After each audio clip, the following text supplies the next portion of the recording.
Reina-as, serpente. Amonita lhes respondeu: farei aliança convosco, sob a condição de vos serem vazados os olhos direitos, trazendo assim eu vergonha sobre todo Israel.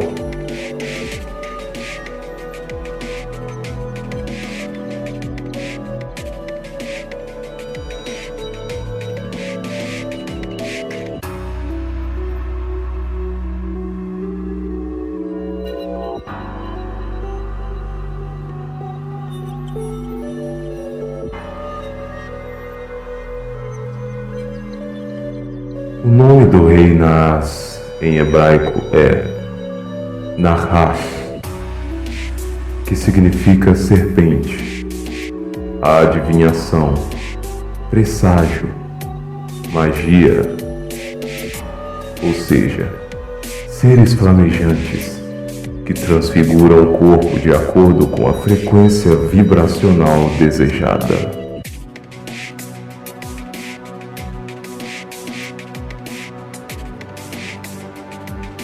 Em hebraico, cada letra equivale a um número.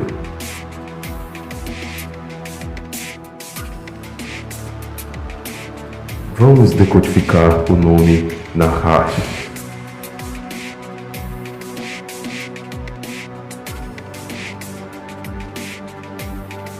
Nun equivale ao número 50.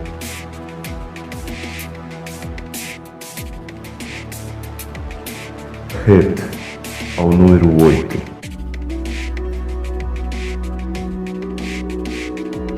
E Shin, o número 300 em algarismos romanos.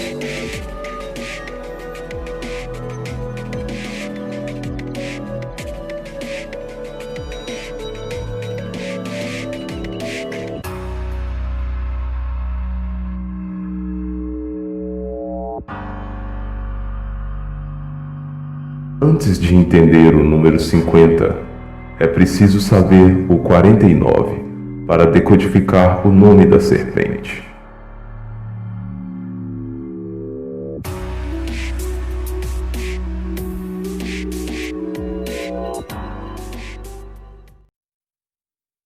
O número 49 nas culturas pagãs é um número ligado à morte. Na filosofia dos budistas tibetanos, 49 são os dias que a alma de um morto leva para renascer em outro corpo.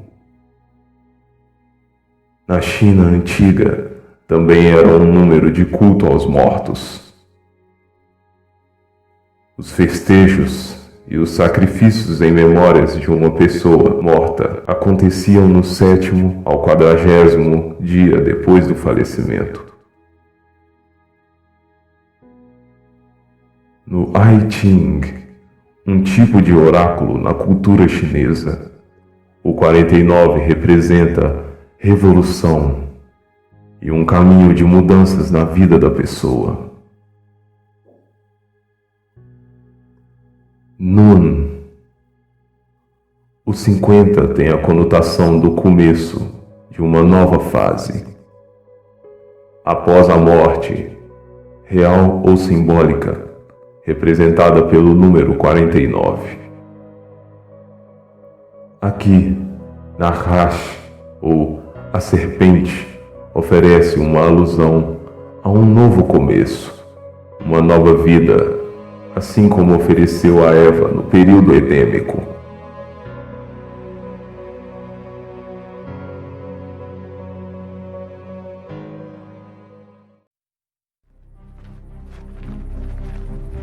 A igreja cristã primitiva também tem uma relação direta com o número 50. You will be my witnesses in Jerusalem, and in all Judea and Samaria, and to the ends of the earth. Go into the world and preach the gospel to all creation.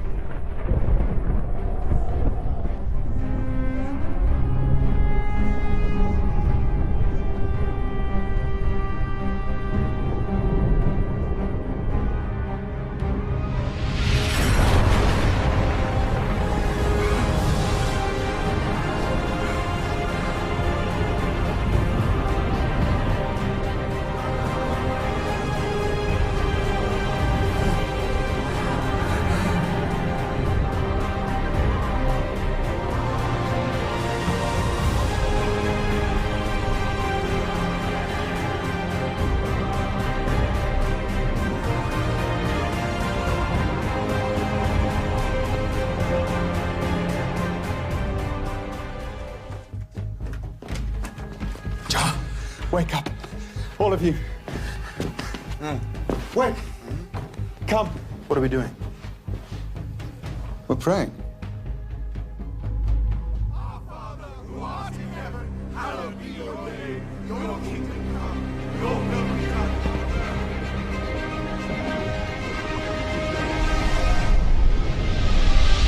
Give us today our daily bread, and forgive us our debts, as we have also forgiven our debtors, and lead us not into temptation, but deliver us from evil. Our Father, hallowed be your name. Your kingdom come. Ela teria sido criada a partir do Pentecostes.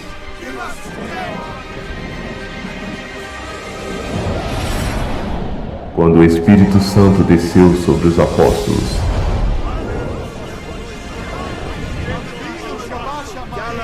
Cinquenta dias após a ressurreição de Cristo.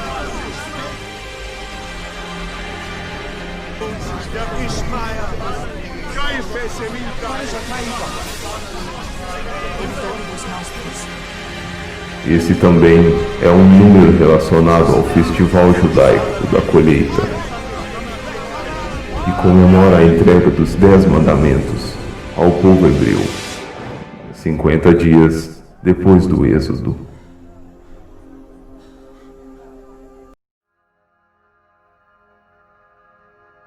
As culturas pagãs definem conhecido desde a antiguidade o traço do número 8. Pode ser visto em desenhos celtas de cerca de 2000 anos antes de Cristo.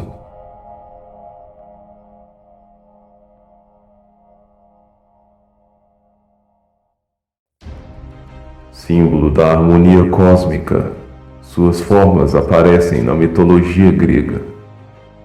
No caduceu, cetro de Hermes, duas serpentes entrelaçadas simbolizam para eles o eterno movimento cósmico e a relação existente entre deuses e humanos.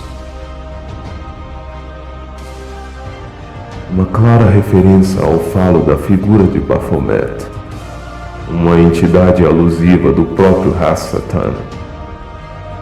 O 8 traz referência ao chamado Ouroboros, a cobra mordendo a própria cauda, símbolo de Baphomet. Uma figura andrógena adorada por sociedades secretas. Se colocado na horizontal, o número 8 se transforma no Lemniskata, o sinal do infinito. Nesse sentido, o 8 dá a ideia do ciclo de nascimento, vida, morte e renascimento.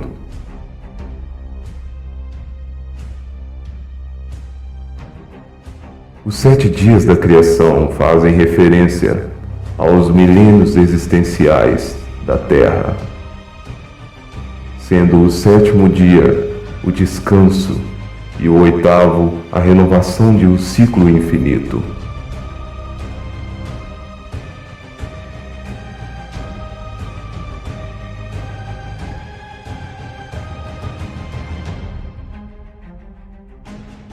Aqui entendemos que os milênios se completarão no 8º dia, ou seja, a eternidade após um ciclo de 7.000 anos.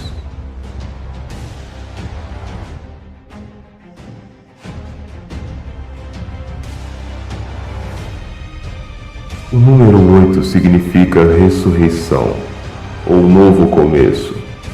Na verdade, a ressurreição é um próprio novo começo.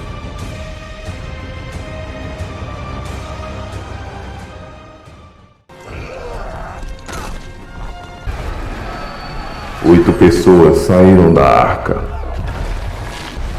simbolizando ressurreição, ou renascimento da humanidade, porque passaram pela morte no dilúvio e saíram para uma nova vida.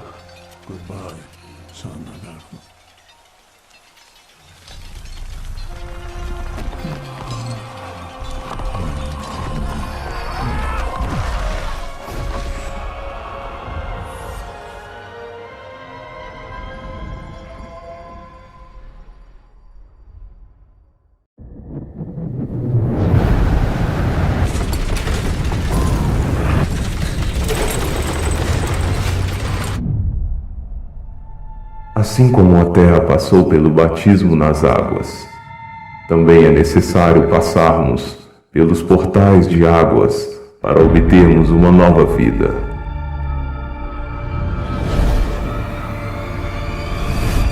How does his son continue?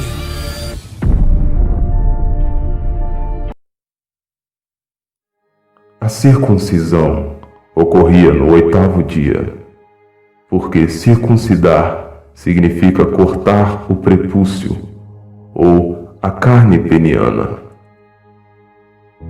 Os hebreus executavam este procedimento no 8º dia, para simbolizar a ressurreição, ou o começo desta nova vida.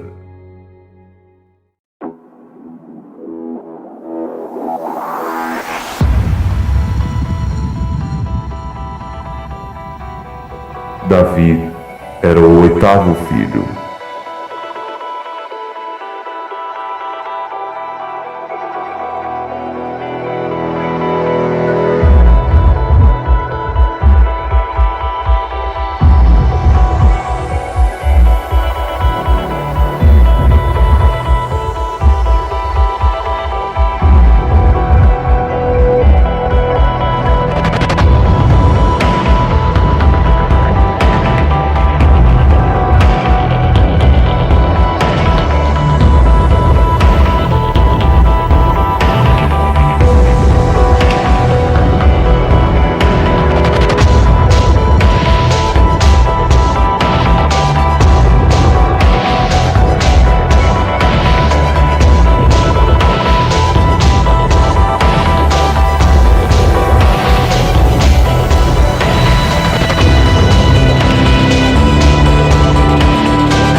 Eu sou impuro. Eu sou impuro. Eu sou impuro.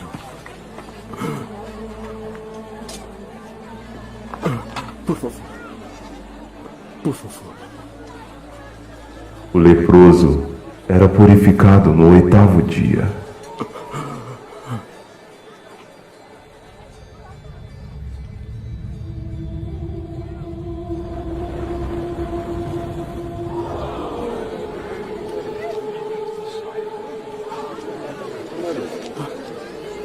Eu estou limpo. Eu estou limpo. Eu estou limpo.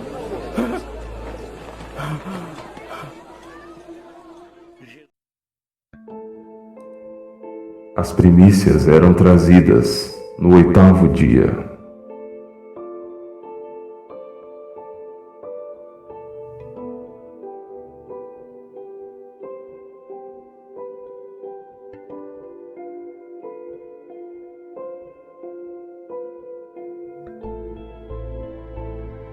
O sacerdote trabalhava no 8º dia da consagração.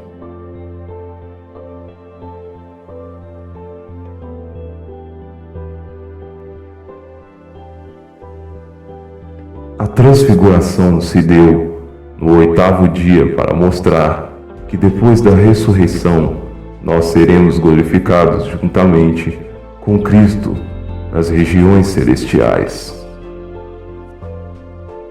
Shin. Moisés ficou 40 dias no Monte Sinai, recebendo a lei de Deus. Mais 40 dias na montanha, após a adoração pagã do bezerro de ouro.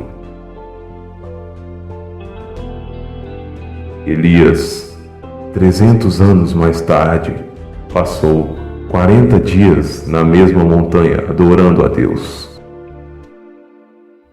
O número 300 faz referência ao exército que Deus levantou sob a liderança de Gideão para derrotar os midianitas, ou seja, a própria descendência caída da raça de Caim.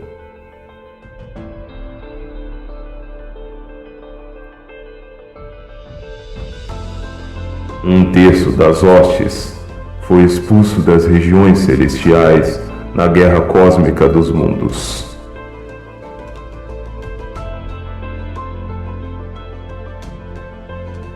O número 50 representa um novo começo, após a morte, número 49. O número 8 significa vida eterna ou infinito. Já o número 300 representa um exército vencedor. A serpente tenta oferecer uma vida nova em seu próprio exército de um terço dos caídos, quando na verdade não passa de um engano para levar mais almas à condenação eterna, pois necessita de energia espiritual humana para manter o funcionamento dos seus organismos cósmicos decaídos.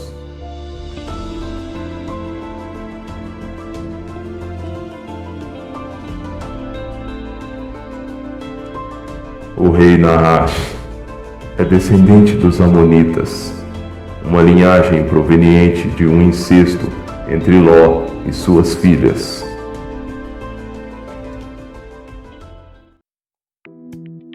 A descendência da serpente, ainda nos dias atuais, se preocupa em manter sua linhagem.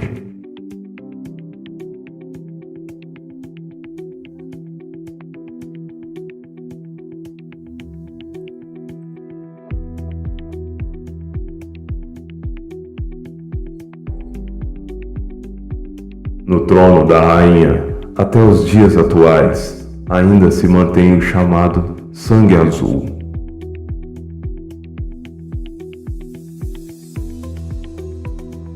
As elites mundiais disfarçam os tronos de repúblicas federativas ou parlamentos, quando na verdade ainda controlam as massas, através da linhagem que vem desde a descendência caimita. Assim como os antigos reis eram gigantes ou heróis da época, hoje a mesma linhagem se disfarça em um estereótipo de joio semelhante ao trigo, ou seja, nós, os eleitos.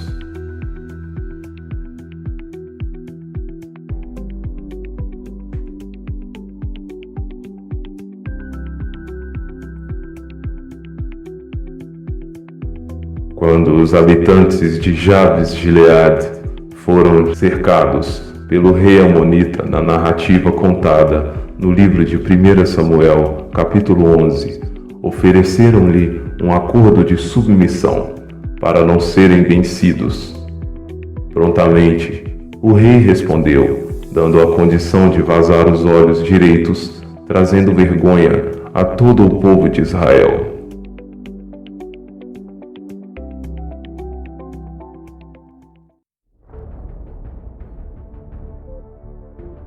Quando olhamos na direção de algum objeto, a imagem atravessa a córnea, tecido transparente que cobre a pupila, e chega à íris, que regula a quantidade de luz recebida por meio de uma abertura chamada pupila.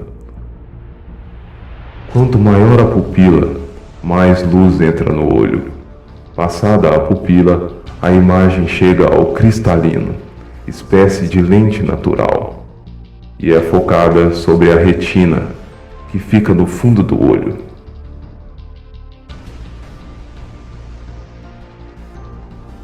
A lente do olho produz uma imagem invertida e o cérebro a converte para a posição correta. Na retina, mais de 100 milhões de células fotorreceptoras transformam as ondas luminosas em impulsos eletroquímicos que são decodificados pelo cérebro.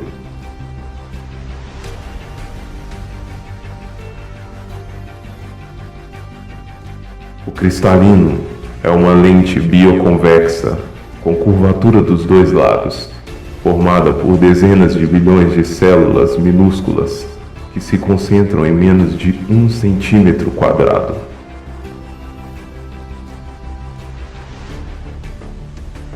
Por meio de contração e dilatação automáticas, o cristalino adapta sua curvatura a todas as distâncias, além de 20 centímetros.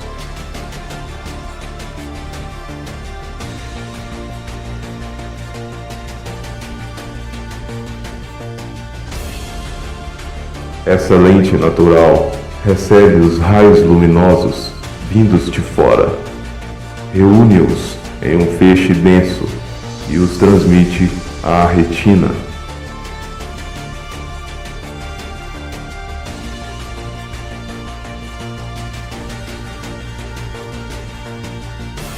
Ai do pastor inútil que abandona o rebanho, a espada cairá sobre seu braço e sobre o seu olho direito, e o seu braço completamente se secará, e o seu olho direito completamente se escurecerá.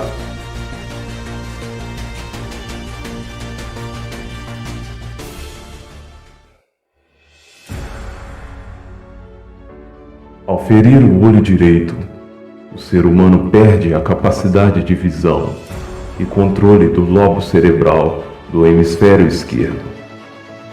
Ou seja, toda a sua capacidade de raciocinar, fazer cálculos e tomar decisões sábias será afetada, passando a agir predominantemente pelo lobo direito, que traz características mais emotivas, criativas,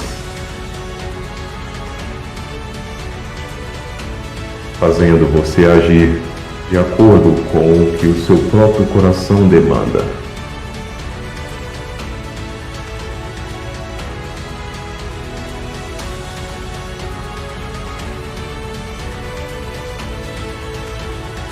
Povos babilônicos furavam os olhos direitos antes de assassinar os inimigos, denotando um ritual de oferenda e controle dos domínios das potestades das trevas sob as hostes caídas.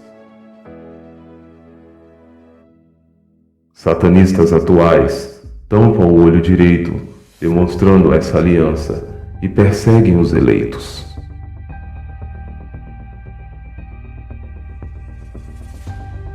O exército de Israel treinava táticas de guerra com o olho direito.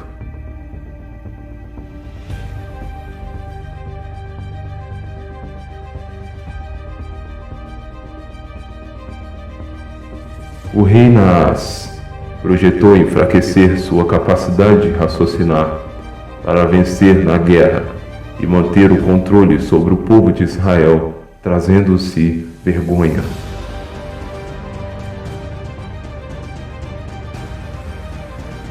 Fazendo alusão à estratégia faraônica de destruir a razão humana e trabalhar na emoção, tática usada com extremo êxito nos dias atuais através de mídias sociais e mainstream.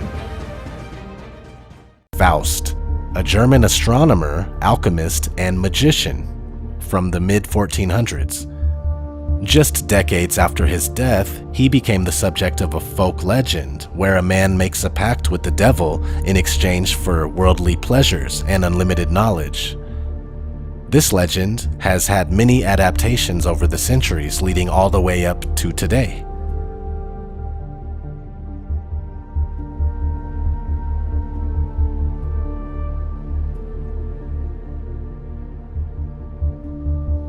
In fact, there is a 1994 Faust movie by Jan Svankmajer. On the cover for the movie, the Faust character is using his hand to cover up one of his eyes. Very interesting, right? Being that we constantly see this among famous people, Hollywood icons.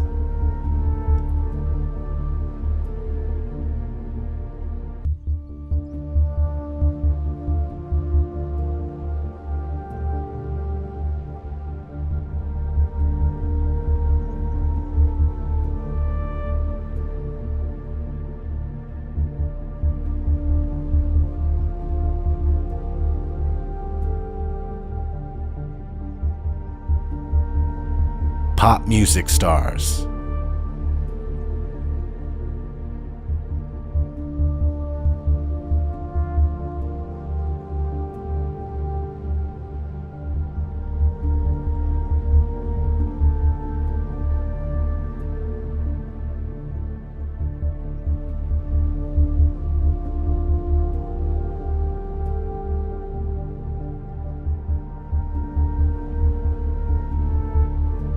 The fashion industry.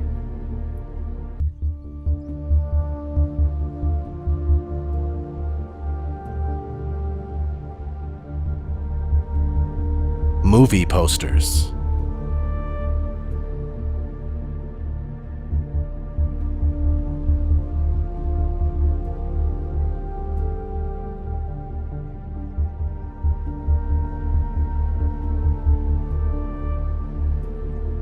Movie covers. Album covers.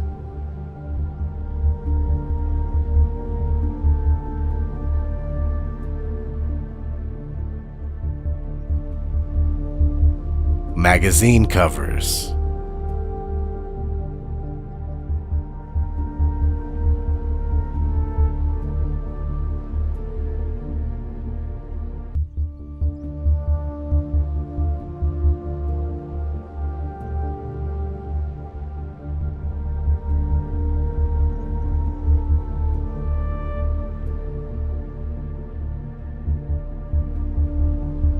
Music videos.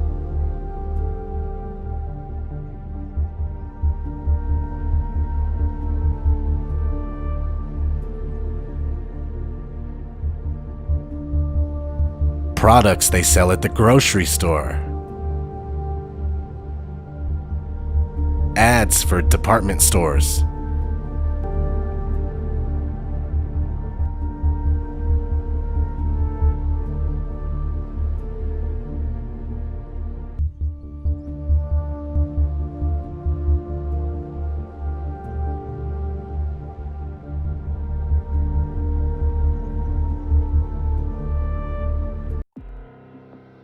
Os povos babilônicos entendiam o olho esquerdo como o olho lunar e o olho direito como o olho solar.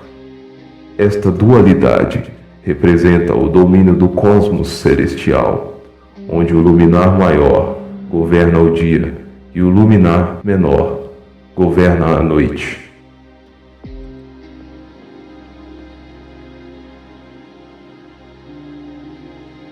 Ferindo o olho direito, a pessoa vive sob o controle do lado negro, fazendo alusão a um controle das trevas, pois o lado que simboliza o sol na cultura egípcia foi afetado.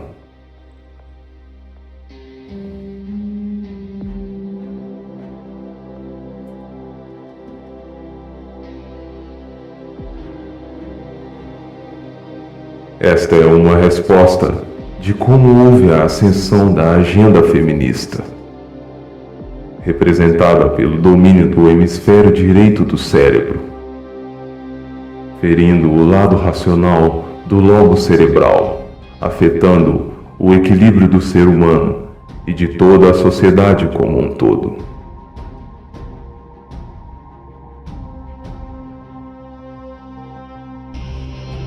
Ora, no tocante às coisas sacrificadas aos ídolos, sabemos que todos temos ciência. A ciência incha, mas o amor edifica, E se alguém cuida saber alguma coisa, ainda não sabe como convém saber. Mas, se alguém ama a Deus, esse é conhecido dele.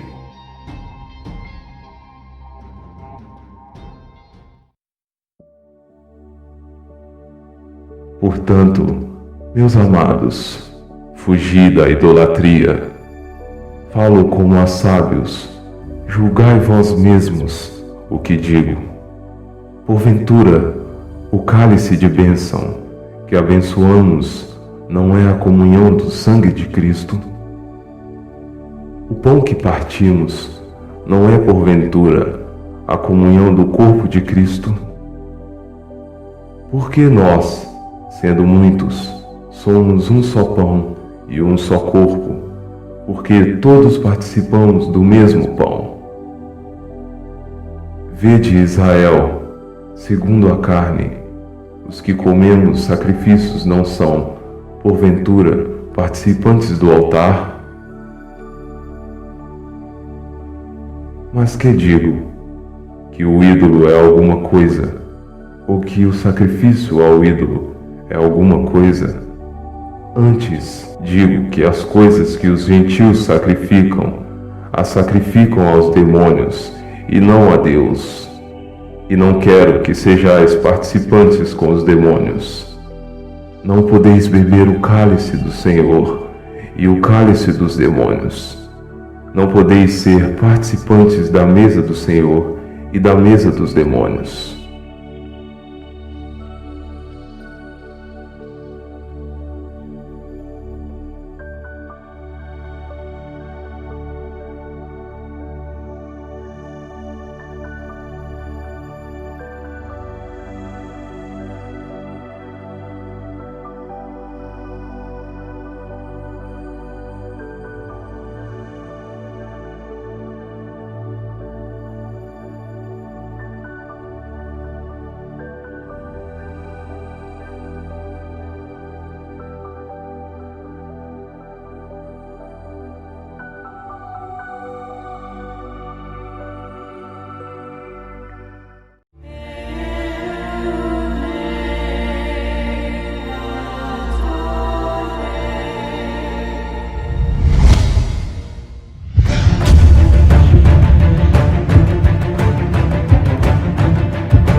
Seja bem-vindo a Metafisicamente.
Venha, te darei a revelação.